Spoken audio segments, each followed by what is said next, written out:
नमस्कार दोस्तों, आप देख रहे हैं एड्डू मेहरा, जहां हम आपके लिए लाते हैं भक्ति और रहस्य की अद्भुत कहानियां। आज की कहानी है त्रिकुटा पर्वत की उस रहस्यमयी गुफा की, जहां मां वैष्णो देवी का चमत्कार आज भी जीवित है। तो वीडियो को अंत तक जरूर देखिए, और अगर आप भी माता रानी के भक्त हैं तो अभी कमेंट में लिख दीजिए जय माता दी। जम्मू कश्मीर की पावन भूमि में स्थित त्रिकुटा पर्वत, जहां समुद्र तल से 5200 फीट की ऊंचाई पर है मां वैष्णो देवी का धाम।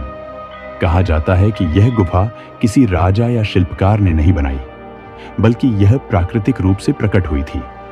गुफा के भीतर 3 पवित्र पिंडियां प्रकट हुईं, जिन्हें मां महाकाली, मां महालक्ष्मी और मां महासरस्वती का स्वरूप माना जाता है। आज भी हर भक्त यह अनुभव करता है कि इन पिंडियों से ऊर्जा की लहरें निकलती हैं।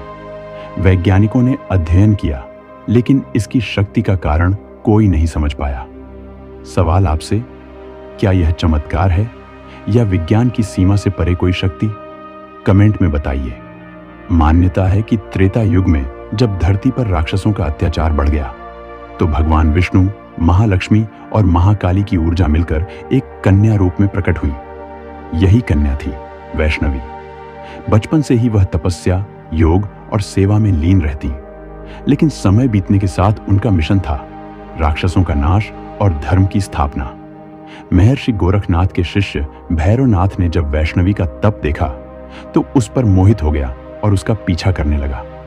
मां ने उसे समझाया, परंतु वह नहीं माना। आखिरकार मां गुफा तक पहुंची और वहीं भैरवनाथ का वध किया। मृत्यु के क्षण में भैरवनाथ ने क्षमा मांगी। मां ने आशीर्वाद दिया, भैरव, तेरे बिना किसी भक्त की यात्रा पूर्ण नहीं होगी।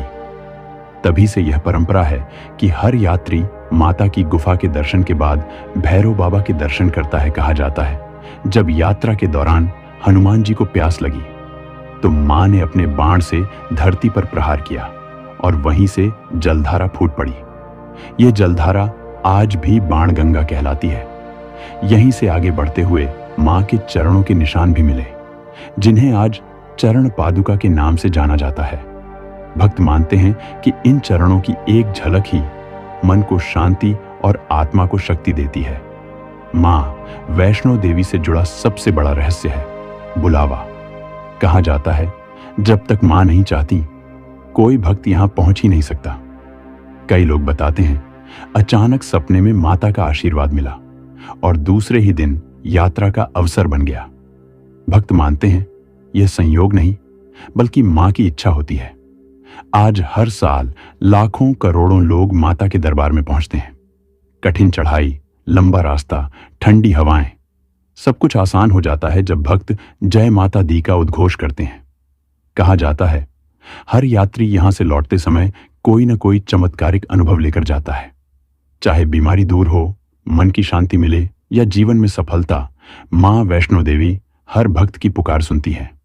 तो दोस्तों, ये थे मां वैष्णो देवी जी से जुड़े वो रहस्य जो आज भी आस्था और विश्वास की शक्ति को जीवित रखते हैं। अगर आपको भी लगता है कि मां तभी बुलाती हैं जब उनका आशीर्वाद देना तय होता है, तो कमेंट में लिखिए जय माता दी। और हां, वीडियो को लाइक कीजिए, अपने दोस्तों के साथ शेयर कीजिए, क्योंकि भक्ति और रहस्य की ऐसी कहानियां हम रोज आपके लिए लाते हैं। चैनल को सब्सक्राइब करना मत भूलिए। एड्डू मेहरा।